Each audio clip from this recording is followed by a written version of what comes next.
ბაჩო ახალაიას და მეგის ქარდავას პროკურატურამ ახალი ბრალი წარუდგინა. გამოძიება ყოფილ მაღალჩინოსნებს პატიმრების წამების კიდევ ერთ ეპიზოდზე ედავება. საგამოძიებო ორგანოს ინფორმაციით ბაჩო ახალაიას და მეგის ქარდავას პატიმარ გია გორგოძის და მასთან ერთად კიდევ 5 პირის წამება შეედებათ ბრალი. საჟელახსოვრების დეპარტამენტის ნომერ 1 დაწესებულების პატიმარმა გია გორგაძემ დაწესებულების ადმინისტრაციას აცნობა, რომ ერთ-ერთი პატიმრისაგან მიიღო შეთავაზება ციხიდან გაქცევაზე და გამოთქვა მზადყოფნა თანამშრომლობაზე. ამ საკითხზე გორგაძეს ციხეში უშუალოდ შეხვდა ბაჩანა ახალაია და შეუთანხმდა, რომ ციხიდან შესაძლო გაქცევის მომზადების აღკვეთაში მას დაეხმარებოდა გია გორგაძის ძმა შოთა გორგაძე. საჟელახსოვრების დეპარტამენტის მიერ მიწოდებული ინფორმაციის საფუძველზე 2006 წლის 12 იანვარს კონსტიტუციური უსაფრთხოების დეპარტამენტის მიერ მისი უშუალო უფროსის დათა ახალაიას ხელმძღვანელობით დაიგეგმა და ჩატარდა სპეცოპერაცია, რა დროსაც თბილისში ნავთლუღის ავტოსადგურის მიმდებარე ტერიტორიაზე ლიკვიდირებულ იქნა საეჭვო გარემოებებში პატიმარ გია გორგაძის ძმა 1988 წელს დაბადებული შოთა გორგაძე და მისი მეგობრები, რომლებიც თითქოს და პატიმართა მასობრივი გაქცევის მიზნით გეგმავდნენ რუსთავის ნომერ 1 საერთო რეჟიმის დაწესებულებაზე შეიარაღებულ თავდასხმას.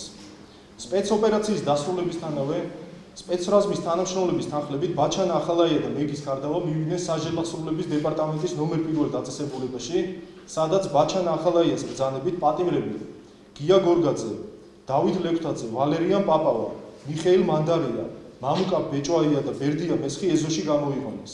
ახალაიამ და ქარდავამ სპეცრაზმის თანამშრომლებთან ერთად დაიწყეს მითითებული პატიმრების ხელკეტები და იერარქიის კონტაქტებით უმოწყალო ცემა, რა დროსაც მათ ხონდნენ ციხიდან პატიმრების გაქცევის მომზადების აღიარებას. ახალაიას მორიგ ბრალდებას აბსურდულს უწოდებს მისი ადვოკატი გოგაონიანი პროკურატურას პოლიტიკური ზეწოლის გაგრძელებაში ადანაშაულებს და აცხადებს, რომ ბრალდების მხარის მტკიცებულებები ახალაიას წინააღმდეგ ყოველთვის არადამაჯერებელია და მხოლოდ კრიმინალების ჩვენებაზეა აგებული.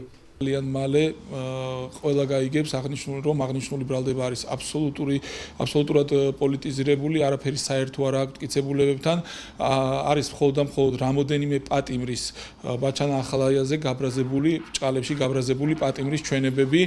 ესენი არიან ადამიანები, რომლებიც ქურდული სამყაროს წევრები იყვნენ და მათ დაკარგეს პრივილეგიები ბაჩო ახალაიას საჟელახსოვრების დეპარტამენტში მუშაობის პერიოდში. პროკურატურის განცხადებას დღეს სოციალური ქსელის მეშვეობის თავად ბაჩო ახალაიაც გამოიხმაურა და მას ქართული ოცნების უნიჭოდ დადგმული მასკარადის გაგრძელება უწოდა.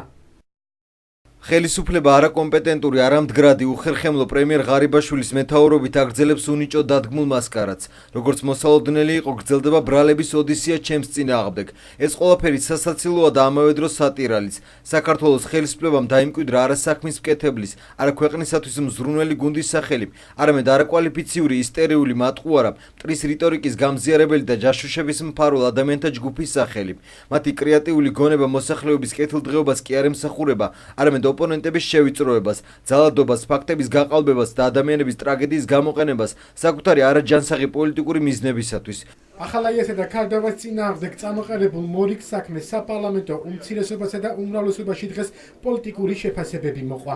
საქმეს საკმაოდ ყიფია ის გასკდება, იმიტომ რომ ბრალდება ეფუძნება კრიმინალების ბრალდებებს თითქოს 2006 წლის საკითხთან დაკავშირებით მართლაც მზადდებოდა ციხეში ეს საკითხი თუ არ მზადდებოდა ეს გაირკვევა ყველაფერი, მაგრამ ფაქტი არის რომ არანაირი საქმე არ არსებობდა, ეს საქმე შეიკერა სპეციალურად, რომ ბაჩო ახალაიას ახალი ბრალი წაუყენოს. საქართველოს დღევანდელ ხელისუფლებას აქვს კაფეოდ გამოხატული სურვილი, რომ ნებისმიერი მეთოდით იმისგან მიუხედავად მტკიცებულება არსებობს თუ არ არსებობს, ბაჩო ახალაიას და ვანო მერაბიშვილიც ყავდეს ციხეში. ეს არის პოლიტიკური დევნის კლასიკური მაგალითი, მით უმეტეს, როდესაც ამ ორი ადამიანის ციხეში გამოკეტვა ხერხდება ერთადერთი საშუალებით. ეს არის თავად კრიმინალური სამყაროს წარმომადგენლების მიერ მიცემული აბსოლუტურად აბსურდული ჩვენებები. საქმე რომ მაშინ გამოძიებულიყო ცხადია, ჩვენ ამაზე დღეს არ ვისაუბრებდით, ამიტომ აბსოლუტურად ლოგიკურია დღეს თუ მოხდა ამ ბრალის დამძიმება, მე დარწმუნებული ვარ პროკურატურას ქონდა ყველა საფუძველი, ყველა მტკიცებულება და ერთობლიობა, ასე ვთქვათ, ფაქტებისა, რომელიც აძლევს პროკურატურას შესაძლებლობას და ფაქტობრივად უფლებას, რომ წაუყენოს ბრალი ბაჩანა ახალაიას.